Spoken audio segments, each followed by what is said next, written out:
चलिए अब हम नेक्स्ट क्वेश्चन की तरफ चलते हैं और नेक्स्ट क्वेश्चन है एक्सरसाइज 8.1 का क्वेश्चन नंबर 6। तो स्टार्ट करते हैं क्वेश्चन में क्या दिया हुआ है और क्या फाइंड आउट करना है। तो क्वेश्चन है if angle A and angle B are acute angles such that cos A equals to cos B, तो then show that angle A equals to angle B। इसका क्या मतलब है? क्वेश्चन में बोल रखा है कि एंगल A और एंगल B एक्यूट है। इसका मतलब कि यहां पर एक और एंगल होगा C जिसका एंगल 90 डिग्री होगा। मैं बताता हूं यहां पर देखिए, सपोज ये एक राइट ट्रायंगल है। अब आप कहेंगे कि यहां पर तो राइट ट्रायंगल की बात नहीं चल रही है। तो मैंने आपको स्टार्टिंग में फर्स्ट लेक्चर में ही बताया था कि ट्रिग्नोमेट्री का मतलब ही होता है राइट ट्रायंगल से। एंगल ए और एंगल बी एक्यूट एंगल है, इसका सीधा सा मतलब है कि एक और जो एंगल होगा वो राइट एंगल होगा। तो एंगल सी यहाँ पर राइट एंगल ट्रायंगल है, तो राइट एंगल हो गया। और यहाँ पर ए ले लिया और इसे हमने ले लिया बी, क्योंकि ए और बी जो है वो एक्यूट एंगल है। तो हमें गिवन क्या है? हमें गिवन है कि cos A equals to cos B, मतलब आपको दिया हुआ है cos A is equal to cos B। तो आप कहेंगे ये भी तो cos है और ये भी cos है, बट यहाँ पर cos दोनों cos तो हैं, पर यहाँ पर एंगल अलग होने की वजह से इन दोनों की वैल्यू जो होगी वो अलग होगी। आपको बता दूं cos जो होता है वो होता है बेस अपॉन हाइपोटेनियस। ये आपको पता होगा, पंडित बद्री प्रसाद हर हर बोले सोना चांदी तोले। तो यहां पर cos थीटा कौन होगा? cos थीटा होगा base upon hypotenuse.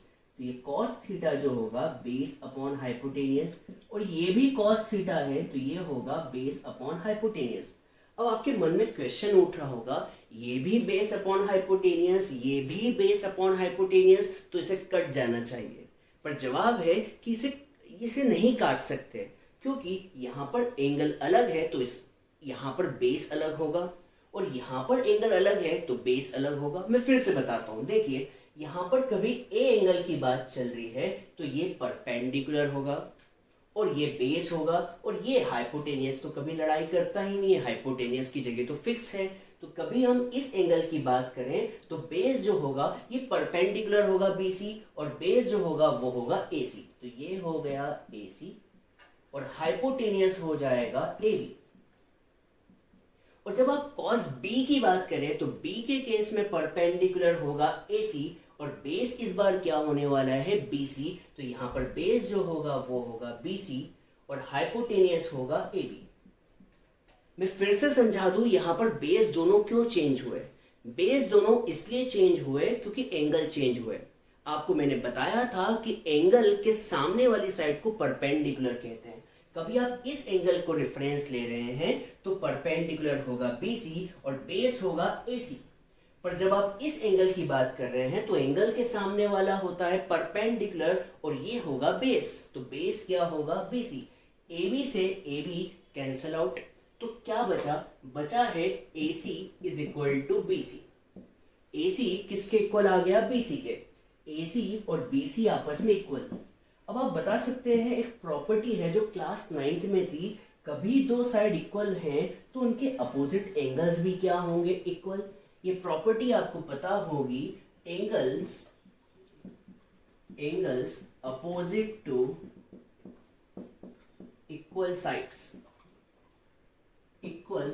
Sides of triangle are equal.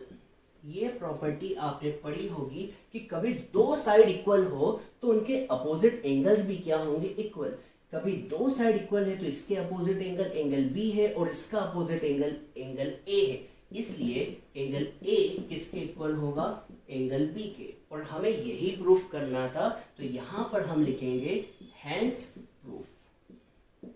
ठीक है, तो आपको ये क्वेश्चन समझ आया होगा, मैं उम्मीद करता हूं।